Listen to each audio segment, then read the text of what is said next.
Hello, and a very good evening to all the mommies out there. Wish you all a very happy Ganesh Chaturthi. Wishing we all be blessed on this very auspicious day to see brighter, healthier, and happy days ahead. Welcome to Brew Room Live Chat Series, episode number 6. This is Preeta Nagarajan, admin of Wonder Moms. When my kids were small, I used to worry a lot. I couldn't wait for my kids to grow up and do things on their own. Now I have a teenager at home, and I'm at a whole new phase of worrying when it comes to parenting. Confused and not sure of what to expect out of them. I'm sure all the parents with preteens and teens at home would understand what I'm talking about. We have 1,000 questions in our head, don't we? And we are back to that phase of seeking advice, just like we used to when we had a newborn or a toddler. But are all the kids the same? Or is there one perfect way of parenting? Let's have an interesting discussion. Today, with us, we have a special guest, Dimple Mehta from Delhi, a happiness and mindfulness coach, also an esteemed guest blogger. She works closely with children and parents to live the mindful way through her parenting workshops and sessions. Her sessions have helped many parents understand how they can bring happiness into parenting by adopting mindfulness. Also, with us today, we have one of our senior moderators. Having any guesses? It's Mana Abraham Auntie. I'm sure many of you here would recognize her for her fond writing in support of the Wonder Moms here.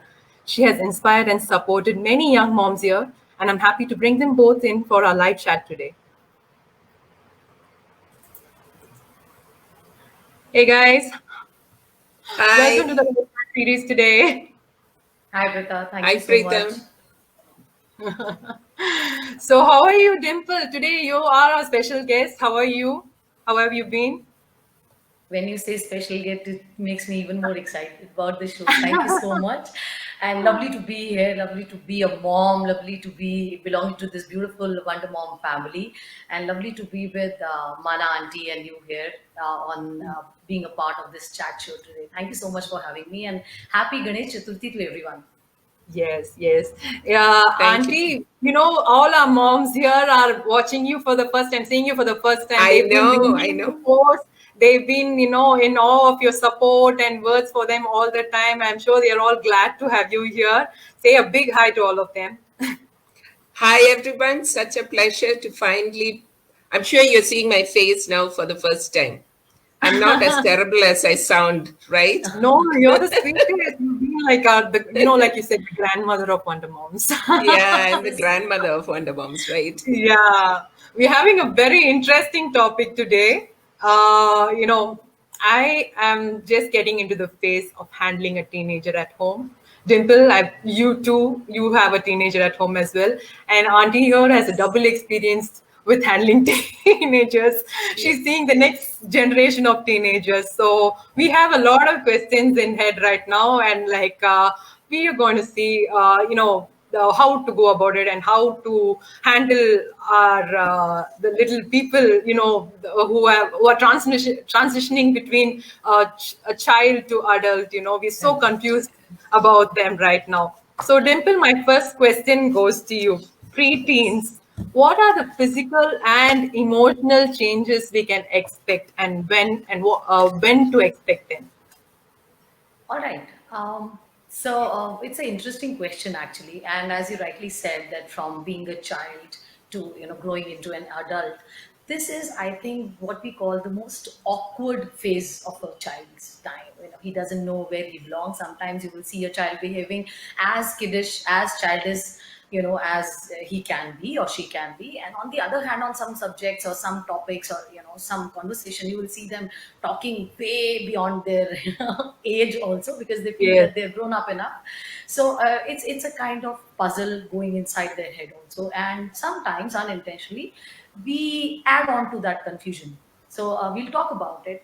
As you were mentioning about preteens, there are many changes that they're going through. All of us are aware of that. But emotionally, more than the physical changes, emotionally, they're going through a storm. They're going through a tide right now. So, as if we start from the physicality, firstly, they are not every child is as comfortable as the other child might be with the physical change he or she is going through. The facial hair maybe, or the hair, the under their arms, or the early mustache or the early beard. Or not every child is as comfortable as they are.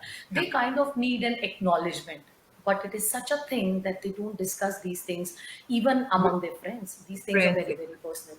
Yeah. So that is the spark of the stress or the confusion, that am I growing right? Am I going to, look nice? Am I going to look weird? Because the early signs of puberty are not very pleasant among children. Secondly, the second change is the facial changes they have, as I was telling you, the mustache or the acne or the pimples. Simple. For us now in this age, they seem to be a very, very small problem, because we have seen greater problems in life. Yes, But in for that a was child, there is nothing beyond a small pimple on their face, all right? So it is a big, big thing. So all I'm trying to say, that you need to figure out that they are emotionally way more connected to their physicality than you and me are. We might be comfortable now at this age the way we look, but not them. So first thing which I want to mention here is, please don't expect them to be as comfortable as you and me are expecting them in their early teens or puberty. They are not that comfortable. So first advice, listen. Listen, listen, listen, listen patiently, mindfully, just listen.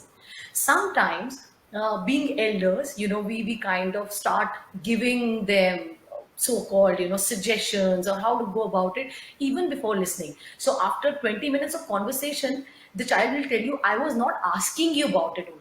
I was asking you something else, but you don't listen. You don't want to listen to me. So first, listen.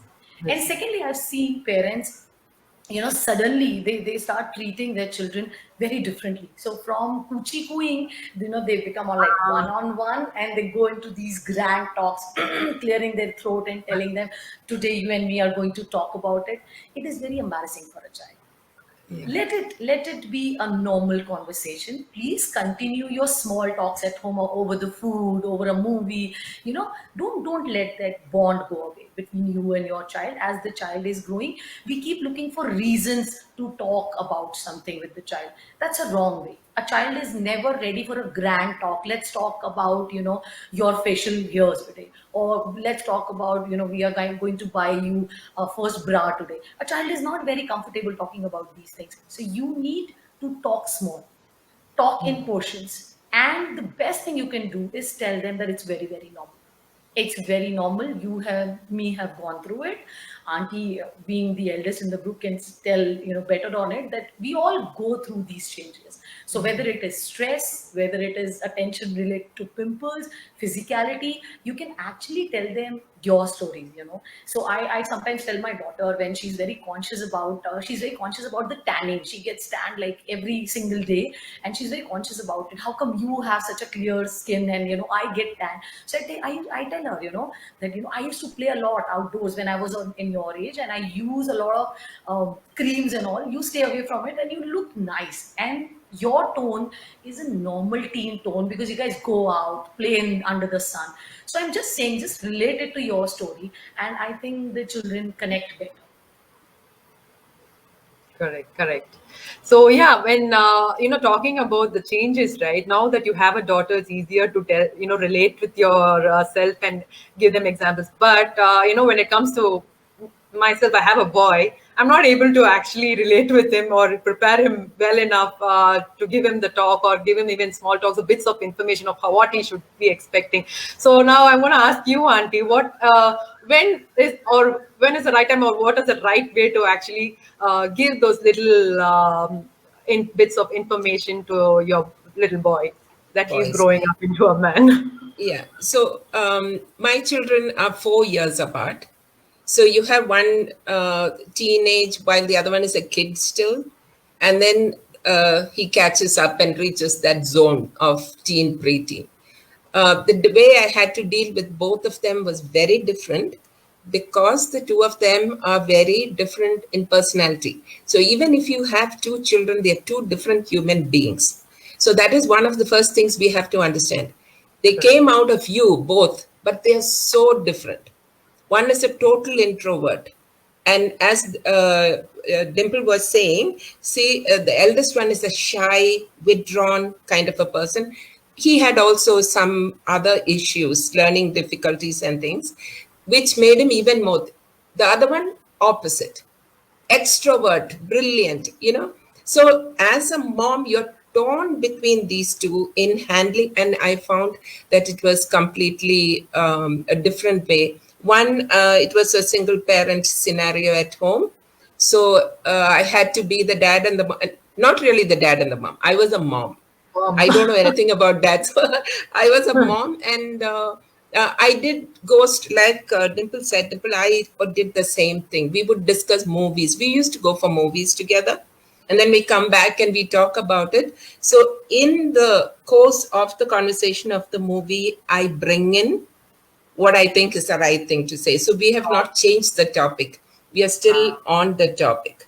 I Finding said, the look at right the scenario. Sensible, yes. yeah, Yes. so that is how I have done. And all said and done, I think it was a blessing that they didn't have too much of teenage attitudes, not too Okay. much. Good. When it comes to attitude, what I did was I let them be. I do not try to fight it, in the sense to I'm the parent, listen to me thing I never had. I let it go and then probably pick it up a day or two later when he's forgotten about it. Yes. And Okay. I always start by saying that I was slightly hurt when you walked away from me when I was talking to you. I'm Expressing over your it emotion. now. Okay. Yes. And I would say Okay. I'm okay with it now. So I want him to understand the reason why I didn't pick it up then was because I was too emotional. Good. So that has helped avoid arguments in the home, throwing things and all those things.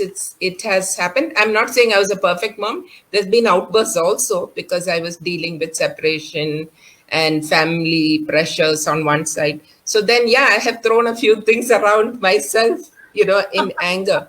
But generally speaking, what has worked is what I'm talking here is when we let it go.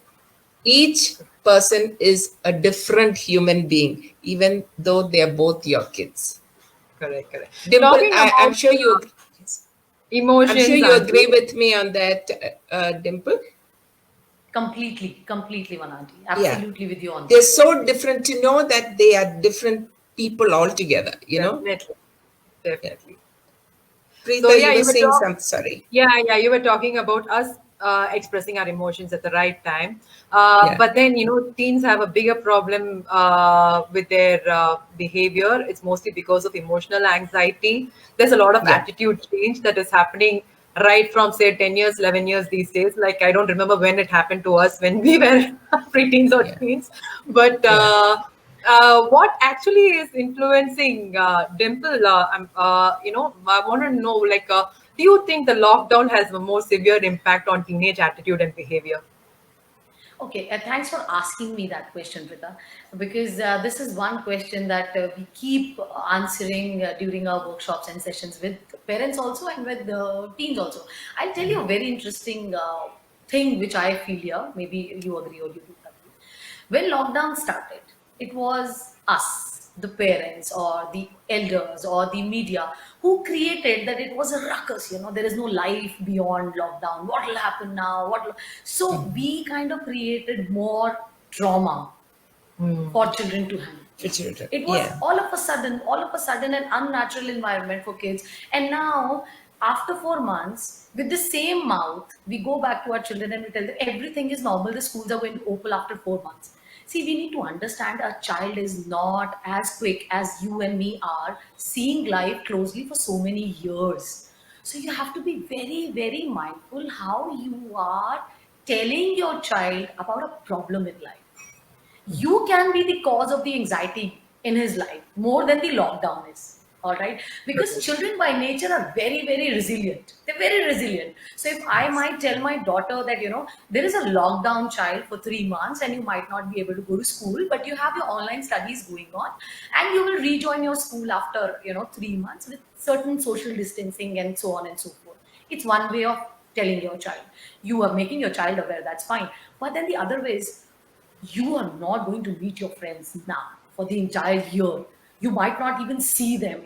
There is a ruckus out there. There is an outbreak of people are dying. No, no, no, no, no, no, no, no. Hush, hush. No, this So happens when the parents, like sometimes when the children are like going on about, I want to meet my friend, let me out to play, and this, like, they want in a protective manner. They tend to say this, no, you won't be able to see yes. this is all happening. You cannot see your friends anymore. You only if you stay home you'll be safe, and all that pressure is there on the kids actually. Yes, I completely agree. But all I'm saying is that you always find some flip side to every difficulty in life. All I'm saying is if you go and tell your child that, all right, you want to go out, meet your friend, it's fine. But these are the repercussions. And practically tell the child that these are the repercussions. There is a complete lockdown. The countries are not working. All I'm saying is if we pass our stress to the child, then he's handling two monkeys at the same time. Okay, we all Right. have one shoulder and we can only carry our own monkey on our shoulder. So all I'm requesting parents to do not pass your stress to your children. They're grown up enough. See, if the child is very very young, as it is, the child is not going to go beyond your control. He's not going to walk out of the house. Okay, and teens today, if you give them logic, believe me, Pritha, they listen to you. But Yes. there was a time when you and me were in teens, and we did not require logic behind everything which was being told to We just us. listened. Once, yes, and we were obeying. But these Yeah. children, they seek some kind of sense to it, some kind of logic to it, and that is my next point is. So when you talk about the lockdown anxiety, you need to think twice: is it your anxiety or is it the child's anxiety? Exactly. Because yeah, so because children are quite resilient. Now you see online classes are going on. They are studying as much as they can. Of course, you can't imagine them to be as obedient as sitting in a class and sitting with their friends. Secondly, try and understand their anxiety. The children who were giving their 9th, 10th, 11th, 12th board exams, what all they were thinking they are going to do post exams? All fun, new college, they will party. What are they getting? Nothing, Right. Yeah. last 6 months, poor things. Initially 6 months they couldn't do anything because they were preparing for their exams, right? Then immediately after the exams got over, the lockdown started. Now tell me who's at fault. I'm not saying we are at fault, but neither are they. So somewhere parents need to be little mindful about what the child is also going through. For them, the lockdown started way before this lockdown. All right. When they started preparing their exams, it was Yeah. like 12 hours of studying. You have to wake up early, you have to sleep late, prepare your notes, and they came out of it. And what happened? There was a lockdown. It's natural that they are going to behave the way they are behaving, and because you are the ones in front of them, of course you will be the punching bag. Yes. No, So while we they were yeah, yeah. No, like, you were talking about the lockdown, right? Sorry if I'm shifting topic. no. But yeah, in our forum, a lot of moms were expressing their concern about gadget addiction in the younger kids. But then, because of this lockdown, the teenagers have nothing else to look upon to other than Fortnite and PUBG. They're full time on the Absolutely. laptops. They're full time on the laptops, Absolutely. and we go and like ask them to get up, they start yelling at us. We have all that, we're facing all the bad behavior and big attitude, and you don't say when I have to stop and all those Now things, right? here I have, I again, you maybe call me a child's advocate. Again, now we tell them that do not play on PUBG. That's an incomplete statement, Pratha. You have to tell them do not play PUBG. Instead, do what? Yeah. you Yes. just you No, just no, no. leave the child halfway. You are just telling your child don't do this, but then what should I do? You Give are them busy something on else to do. laptop, father is busy. But in some homes there is only one child. Okay, what do you want them to do? Then they can't go out. So all I'm saying is you restrict them. Even I am of the belief that it's too much of screen time which is happening. Agreed. One thing you have to keep in mind: you can't take their study time as their screen time. You have to give them some leisure time. Okay, the studies are happening, that is also in their screen time, but they are not at fault. They are not at fault. So after the studies or the school get over, if I go and tell my daughter, oh daughter, you have been glued to the laptop, so she'll next morning she'll tell me, okay, I will not attend the class, it's too much of screen time. Okay, That's then true. I'll go back to her and then I tell her, no, no, that's not fair, you have to study. So is it fair that I should not play and it's fair that I should study? Somewhere we are cheating, right? So we Yeah, yeah. have to be little mindful about Yeah, there's a giving them. lot as parents that we should do. We are always only stressing out on what they should not do, but then instead we are not even listing out what they should be doing actually. Yes, yes. So So we all I'm saying is cultivate a habit, like, even in a screen time. So we have a movie day. So we convert the entire bedroom into a movie hall, and then we make popcorns every day. So I tell my daughters that you are not going to watch movie every day, but every fourth day we'll have a family movie time. So we have popcorns. Then I become the, In I come and fact, take kids the love order and doing things together with their parents actually. yes. Involve them in a group activity, they're more than excited. I Yes. always tell my parents, your children love you the most. Please don't even think twice that the children don't even think for a while that they don't want your company. It's you who are not giving them qualitative company. It feels like a stranger walking into the room, giving them certain instructions and going back. It can't happen that way. So, one more thing about the behavior and all that, like Yes. we've all faced toddler tantrums. One maddening phase it was. But now, how do we handle teenage tantrums? They are stubborn on certain things they want. They face something called peer pressure, irrespective of it being academic or materialistic. They Yes. have some, yeah, their friend, comes and talks to them about some new gadget they have or a new toy or a game they have, like they immediately pressurize, the pressure to, you buy the same stuff. So, how do they handle peer pressure? So one thing, peer pressure is very, very real. Very, very real. Secondly, it somewhere, again, unintentionally begins at home. All right. It is us who, when they are toddlers, start calling them, oh, my neighbor's daughter is of the same age, but she started walking. Mine is still crawling. All right. I'm not doing it deliberately, but I'm somewhere keeping some target for my 2 year, 3 year old to achieve. All right. Then they grow, and then I, go back to her and say, my elder one started scribbling at 3. My younger one is about 4, and still, she's still not there. So who is inculcating that culture? We are, right? We are bringing that home. And when we have to eat our own pie, which we've been preparing for all these 13, 14 years, then it becomes very difficult to gulp it down. So, if you want a child to behave in a certain manner, the best thing is lead by example. Lead Correct. by example, okay? Are you conscious that you are not talking, you and your husband or family members at home, that let's buy a new car? Have you seen my friend buying a new car? I've seen so many parents who are themselves under this peer pressure. They bring it Yes. home, and then they're very conscious that the child is acting that way. The child is learning what he's seeing throughout 13, 14 years. And believe you me, Pita, they have the strongest vibes. They pick it up like this. No matter how Correct. clever you think that you are, the child is a step ahead. Yeah. Always keep that Yeah. in mind. Yeah. So Yes, you yes. have to tell your child reasonably that, okay, this is how we are going to work, and this is where I draw a line. You have to balance it out. If the child is actually asking for something which is of the need, and you've been promising, so I have seen few parents, keep promising, if you clear this exam, I'm going to give you this, but then they don't keep their promise. That's the wrong thing. That's the wrong Correct. thing. Then the child Correct. will never trust you. All right. Then the child will never trust you. But again, who is bringing the child into a habit of getting a materialistic prize? You and me. Correct. Right? So you have to be very, very conscious as to what you're communicating, what you're promising. And if you feel that there is an unnecessary demand, respectfully put your foot down. There has to be a limit. They has to. I have seen children. They have certain amount of behavior where they get influenced by their friends and all. We deal with such children in our sessions very amicably. We tell them, okay, this is how it is. This is how it is. But never threat a child, because the child picks it up. If something is not going my way, I'm going to threaten. So I have few parents who are facing this problem, that the child is saying, let the lockdown get Threatening. over and I'm not going to stay with you. Correct. So because you're not letting me be my way. And if child is saying my way, don't hush it.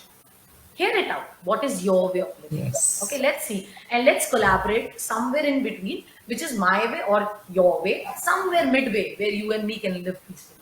And believe you me, they listen. You need to That's right. listen first. Correct. Correct. Preeta, can With I all, just sorry. Can I Yes, just yes, butt in for a minute before my thought wanders yes, away yes, on two yes. things? One that I have found very useful in bringing up both my boys is to be honest, completely, totally honest, to the point of saying, look, right now, I don't even know how to answer you, or to say, I don't know what to do with this situation. I have said things like that because by saying that, I have always bought time. Because sometimes the issue in front of us, we need some time to process, think, and what is the best way to do it. So I have actually told them, I don't know. I don't know what to tell you. Can you give me some time? And like Dimple said, yes, they are always willing to listen to us when we say things like that. Can you give me some time? Nobody says no. Preetha's gone. No, no, I'm Preetha? here. I'm Okay. here. All right. So that is being honest. Peer pressure. Uh, I think that is, Dimple, I'm sure you'll agree with me. That is the age, the preteen teen is when they are trying to establish themselves as an individual. And Yes. we ourselves want to be the best. I'm 64 years old. At 64, I want to be the best 64-year-old, even now. Okay, so it's different from when I was a teen, but I want people to look at me and say, she handles herself very well in a crisis, or she's very understanding. I want my family to tell me she's dependable. So as a teen, they also have their pressure. And then the school adds on, the parents add on, the admission There's a tensions. lot of expectations over them. Yes, Yes, true. yes. So peer pressure comes from all sides. And then what about, this is very personal as a girl when I was growing up. Who's, who develops the breast first? That was a matter of pride. Is she's True. wearing True. bra? So and so is True. not yet wearing bra. So you are looked Talking down about upon this, because Auntie, you're, I need to ask you a quick question with a quick answer. yes.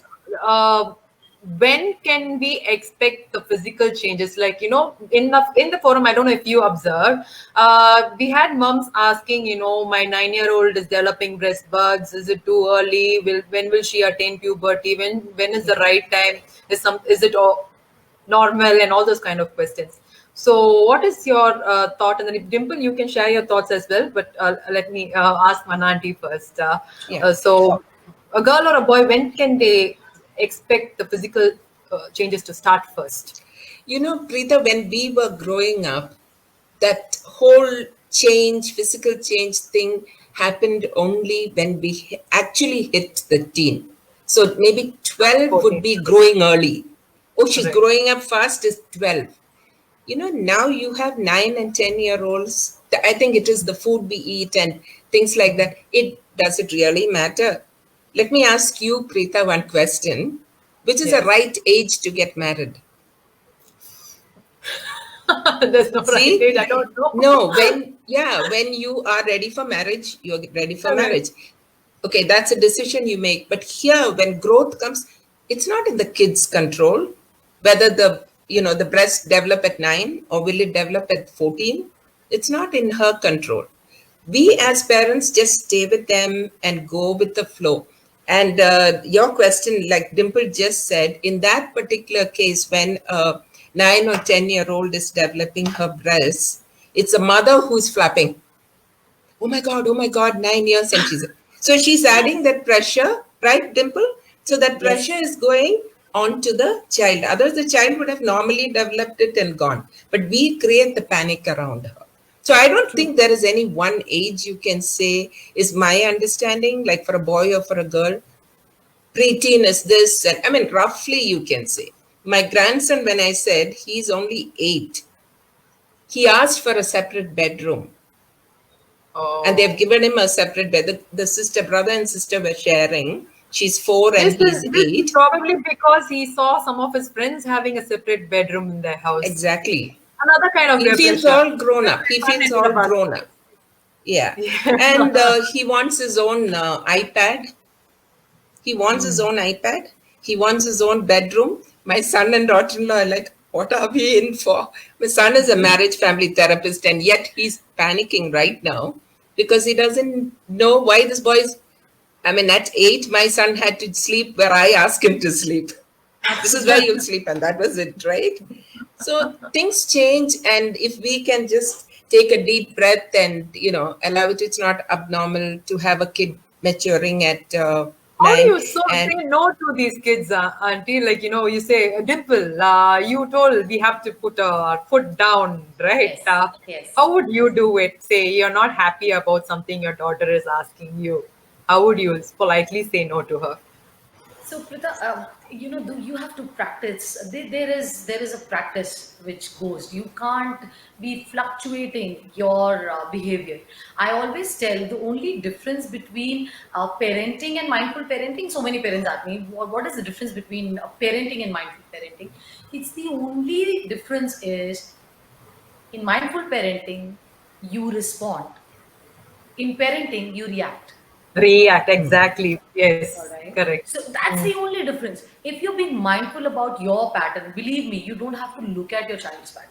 It will automatically in sync with what you've been doing. So I have seen some parents, they have, they themselves, they don't know how to tackle things. So one night they'll come as the sweetest mother, like, the genie coming out of the bottle and, granting every wish the child is asking for. And the same mother, after 3 hours, will become a horrified witch yes, coming on a broom and say, no, nothing will happen to you. So No, for no, a no. child, yeah, for a child, it is very difficult to figure out which one to pick. Which one is mine. And then when I tell my parents for a child, parenting does not mean mother and father.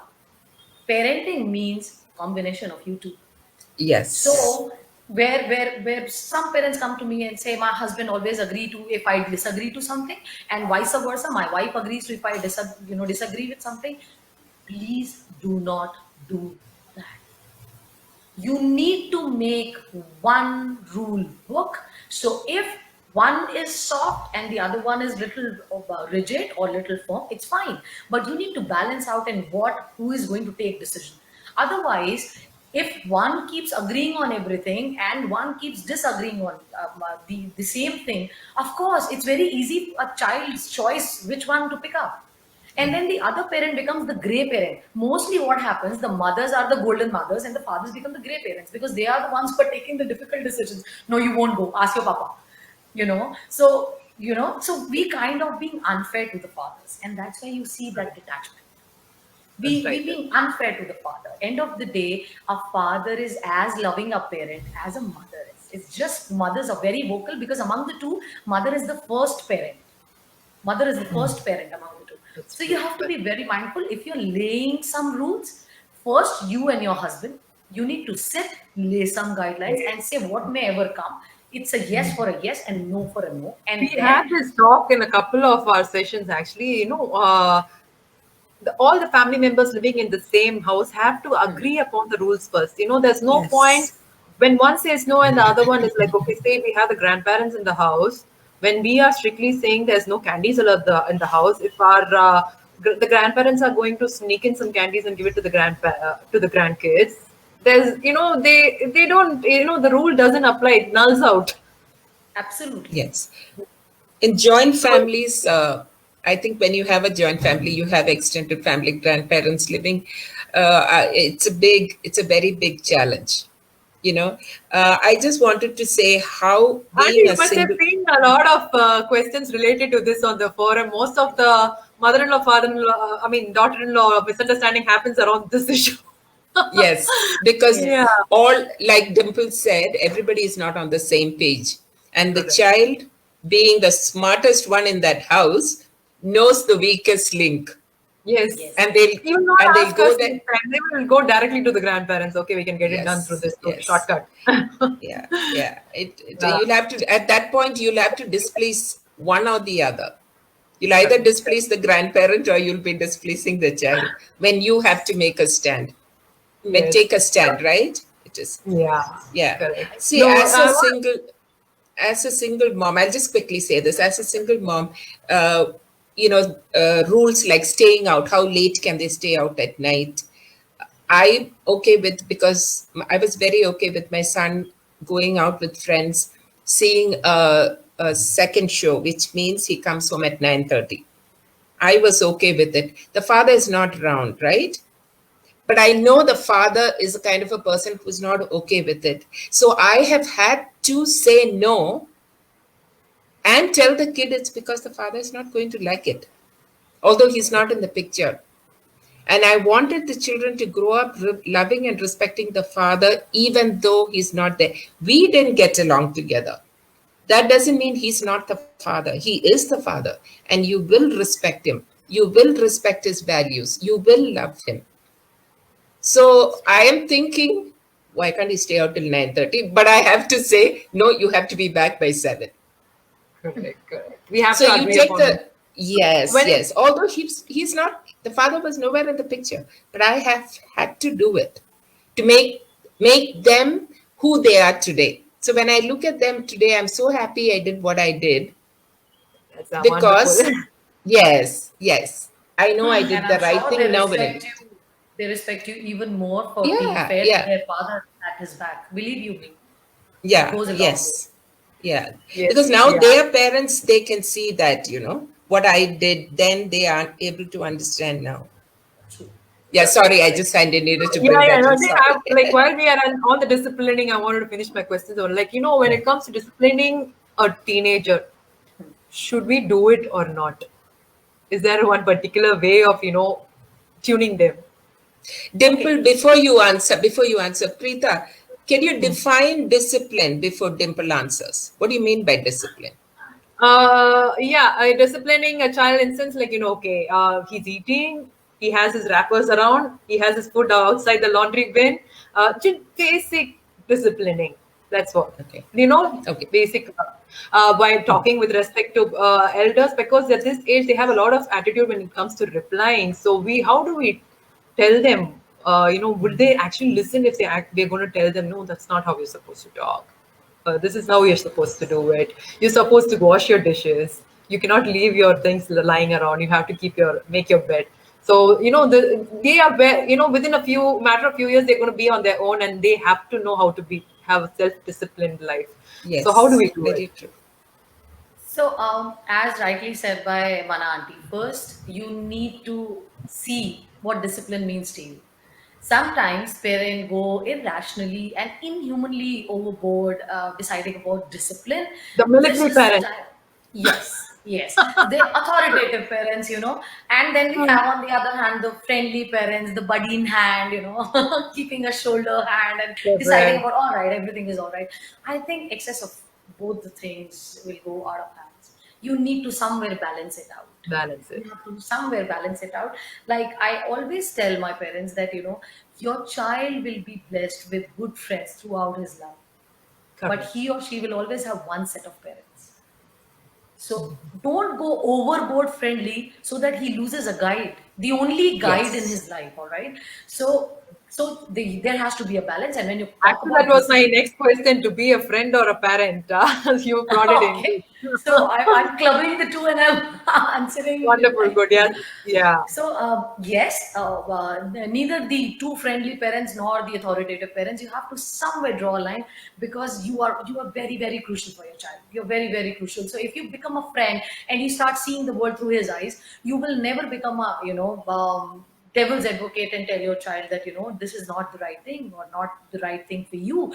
You have to do that being a parent, but then you can't make every decision for your child just because maybe you feel the thing is right or you feel this career is right or you feel this hobby is right does not mean that your child has to like or to take or to decide. That's his life.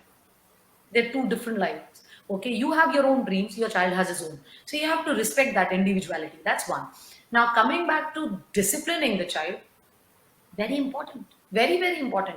And as I told you, first thing, lay down disciplines of the house. Secondly, when you're saying you have to tell your child not to talk to you in a way, you have to be mindful how you are talking to your child. Okay, if you think that you're going to slam doors on a teenager and he's not going to slam back at you, Slap back at excuse honor. me, Yeah. absolutely, you're talking to a wrong generation. They don't Uh, have that tendency. They don't have, they reciprocated like this. Okay, you, an eye for an eye. So first you need to calm down. Take a deep breath before you are getting into a conversation. Now he's no more a toddler that you're going to hold here and make something understand. You have to back it up with the logic. Have a nice normal conversation. And one big no which most Indian families have, and I don't like it: do not discuss anything over the food table, please, for heaven's sake. I have seen Con- that's the only yeah, that's the only time the family is Concentration. together, even during the Yes. lockdown. Believe you me, Prita, that's the only time the family is together. And I've seen parents mostly, as soon as the child opens the plate and puts the food in, I wanted to talk to you about something. Why now? Why now? Let me eat food. I think I did That's the that first mistake. reaction. So if that's the first reaction, can I eat? Can I eat? And the child is not going to give his 100% because he's not in a good mood. So after the child is eaten, you have to keep in mind few mood swings as well. So if the child is getting prepared to go out for a party and you are telling, knocking the door, before you leave, I want to get into a conversation, who would like that? Who would like that? I mean, Yeah. empty Right. stomach, getting ready for a party. So be a little mindful when and what to speak. Okay. If it is Very. something really, really important, then after you had your dinner, you can go out for a walk with your child and just make them understand, like Auntie said, I am upset about something and I want you to talk to you about it. And let me tell you that it is making me uncomfortable because you're behaving in such a manner. Sometimes I've seen parents calling out names, even the so-called nicknames we have at home. You call with those nicknames in front of their friends, they feel very embarrassed. Yeah. And you Yeah. have to, yeah, you have to respect that privacy. You have to. This is the age of attraction among the peer group, among their own circle. They might be inclined Yes. towards somebody. Somebody might be inclined to you, but your baby is your kuchiku, all right? To the Yeah. world, he's an individual. So Yeah. respect that individuality. Think twice, look for appropriate time, and then speak. And while you speak, do not Absolutely true. do not go with a mindset that you are delivering something. You are there for a conversation, so do listen also and respect their viewpoint also.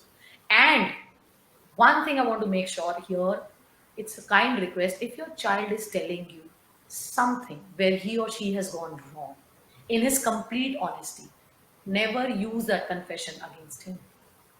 Never blackmail your child saying that, oh, I remember you told me, you behaved it that time also. You're shutting a door for the lifetime. Never do that. They will never. We all make mistakes. And believe you me, Prita, you and me also know that at this age, if I tell you something and if I see you using against me, you'll be the last person I'll come back to. True. Yes, yes, Very true. absolutely true. Very Very well true. said, Dimple. It's a very valid point, actually. Okay, and we have crossed our time limit, but still, okay, this is our grace time, and I have two more very important questions. And ladies, if you have any questions regarding your teens, please put it down. You were talking about the children having their mind of their own, especially at this age. This is the time where their interest, they find that interest, they explore, but it's not steady. One day they might want to become a scientist, the next day they want to become a pilot. They get inspired by movies or anything they can see. Okay. True. I wanted to ask you, letting them make their life choices, because this is where they have to mainstream their career and everything. They have to start deciding, right? What is the influence or the role of a parent over here? Do we let the choice with the kids, or how do we help them out? What is our role here? This is a very valid question, and let me tell you, Prita, in our sessions, we work on something called strength training. So, how we bring up our children is, as a parent, as a mother, I know that my daughter lacks somewhere. So, she academically may be lacking, or she may be not a great swimmer, or she's not technically sound, or whatever. And we keep working on those weaknesses, okay, which is fair if I see my child lacking in some areas. But the problem is, in the process of working on their weaknesses, we do not realize that they have 10 other strengths in them. So maybe my daughter academically is not that strong, but she's a brilliant painter. What if she is spending 2 3 hours on painting every day? She would turn into a great painter way before your child would turn into. I may be saving 5 years of my child's crucial decision of doing what she or he wants to do. So, not just knowing what your child's strength is, you have to work on their strength rather than working on their weaknesses. Okay. And if you're working on your child's strength, Pritha, believe you me, you are raising a very confident child, because your confidence in your child becomes his confidence of facing the world tomorrow. All right. So, So yes, be you're talking about strength. How do you identify your child's strength? Over? okay.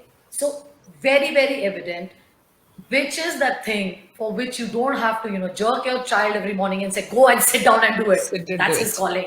So the first thing your child wakes up, and whenever he's or she is in a good mood, you see them scribbling, you see them coloring, painting, dancing, trying something new, trying something, exploring something on internet.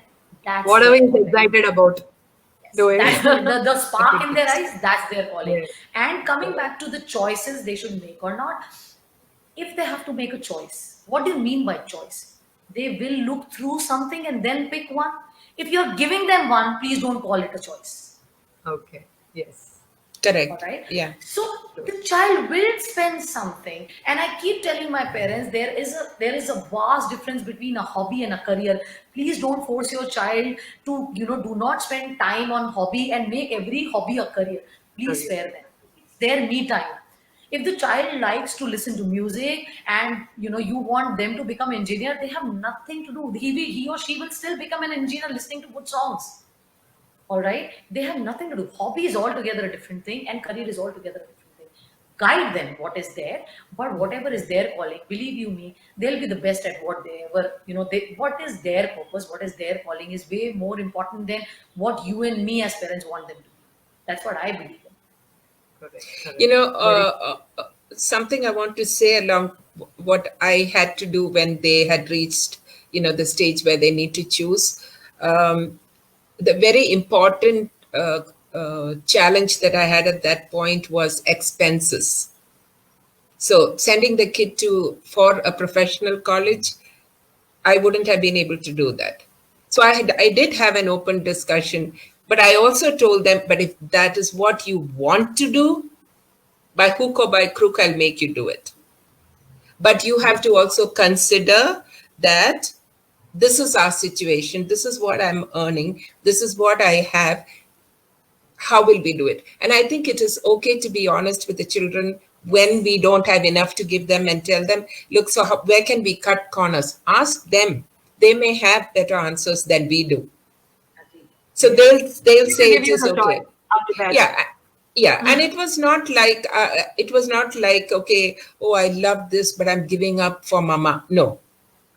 So I put it out there, and their kids are smart. They knew, single mom, single income, so how it has to go. So, but then I let them do what they want, like whatever they chose. Although my heart was like, this boy could do this better, I because he was very passionate about going in a certain line of studies, and I thought, if that's what both are doing well by God's grace. So, like See, you Dimple have said, your I answer said, there.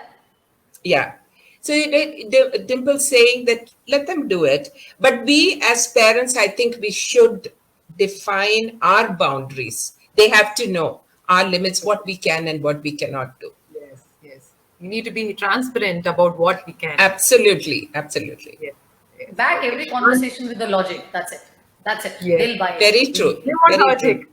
Yes. There's no simple yes or no. They need to know why yes or why no. Yes. Simple. We grew up with our parents telling us, "You'll do it because I'm asking you to do it." It doesn't work with these kids, Oh yeah. Sometimes I give that answer because I learned it from my parents. right? Yeah, So, that won't Auntie, work here.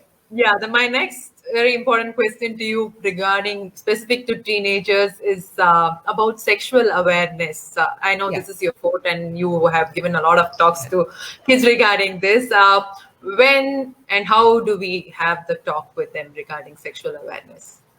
All right. So I will start with what Dimple said earlier about And building also, I know it's all different between girls and boys. boys. So, Yes. yeah. Okay.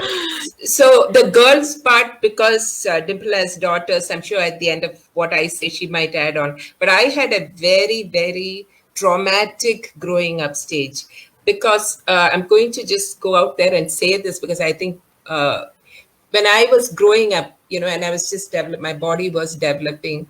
What my mother did was she tied a bandage around my breasts because she didn't want it to be seen.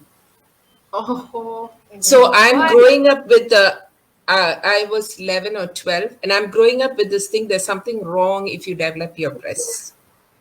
Okay, so that aside, again, I had a wonderful father, so I've not been traumatically affected by whatever my mother did. That's a different thing. My dad took care of making me who I am today. So I'm, again, very, very grateful to God for that.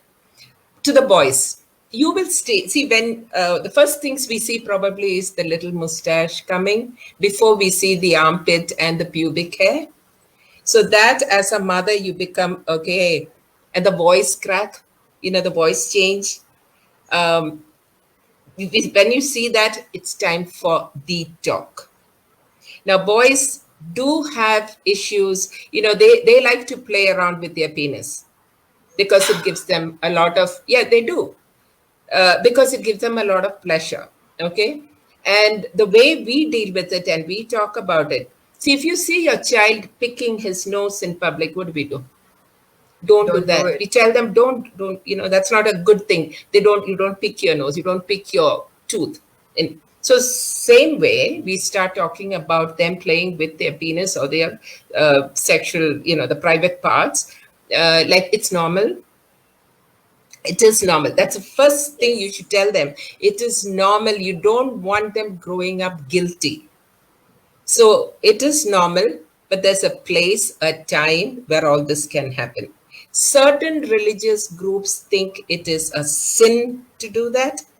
So if you are talking to someone other than your kids, it would be nice for you to be aware of that. You don't want to go and tell that kid, oh, it's normal, because that may not be normal according to their teaching. So for my sons, I told them this, and I still remember my eldest one, I told him this when he was standing next to me in the kitchen and I was chopping vegetables. I just kept doing it and I kept talking. My heart was beating so fast because I felt the father should have been standing next to me, supporting me while I'm talking. He wasn't there. And I was like, what, let this be the right thing. I don't want him growing up with dysfunctional sexual something or, perverse thing. But I just told him these things are, all normal. I said, that is why when you get up in the morning, you need to go to the bathroom first, change, shower before you do anything, because you will have wet dreams, you will have secretions that come out. It is unhealthy because it's all going to stick to your hair. Preeta, I don't know how the viewers are taking this. There is no It's shortcut okay. other We're all than, moms. We yeah, speak about what. breastfeeding, poop, and everything. This is also a part of it. Yes. So the honest and open you are. So what happens when you are comfortable and talking is when they have a problem, rather than go to the neighbor, they'll come to you. Amma, see this. I don't know what this is. This part is hurting or this is happening because you spoke about it just like cutting nails or, for you it was. Uh, So you make them comfortable in that area. And yeah, I you want them to all come to you, come to us, rather than going and asking it to their absolutely. friends and having half-baked knowledge about it. I was so afraid of my sons going to some auntie to ask. I would be so petrified. I'm like, I don't want them asking this to some aunties. They come and ask me. See, when you don't have a strong male, and I wish the fathers were also here listening to this, honestly, because if you are not comfortable talking about it, then at least let your wife talk, but stand by her, True. support her, add on a word here and there. Yes, that is why you need to have a bath in the morning, and this will happen. And I don't know, Preeta, you have sons. All of a sudden, their socks start smelling like it never had smelled before, Yes, yes. right? And The odor, the body odor, the stink, body everything. odor. So you tell them this without making them feel bad. Like you don't say, "Hey, you stink." You never say that. You have to say, yeah, you study in a co-ed. I used to tell them this. You study in a co-ed school. If you see girls Yeah. running away from you, it's because you're stinking. Okay, you better I smell said good. that, like Yeah, when I'm not able to bear it, how will the girls around you sit near you if you don't clean up? yeah, yeah. Yeah. And provide him with things to keep all these Yes. cleanliness. Like you can't Yes. just talk and not Personal have hygiene deodorant products. in the house. You must have Correct, the correct, deodorant in the house. Yeah. correct. Right, very, very true. Yes, and there, Dimple, you have something to say about this? Yes. The No, no. girls, yes, I I just want to. I just want to add that it's a beautiful but a very critical phase of a child's life. So, just make them feel as normal as possible. Just whether it's a talk about sex, whether it's about puberty, whether it's about the first crush, whether it's about what they want to yeah. choose for career. Being parents, what should be synonymous to us is comfort and Yeah. trust. They can come to you middle of the night, wake you up and tell you that this is what is making me uncomfortable. And every parent in their own league are the best ones for their children. There is no there is this cliche of Yeah. idle parent or idle mother. Please don't live by it. We all are giving our hearts out to raise them and they know it. Correct. So a Correct. pat on our back that our children know that we are the best. You go back and I tell these to my parents that if you have any iota of confusion in your mind, just go back and tell your child, you want to switch me to anybody else in the world, you'll always get a no. You'll always get a no. Yeah. So Correct. it's a relationship. It's a very intimate relationship between you and your child. Children just Just want us stay to be calm. there for Yeah, them. Yeah. absolutely. And Correct. they And don't. Like I think, Uncle always said, three things from both of you in today's session.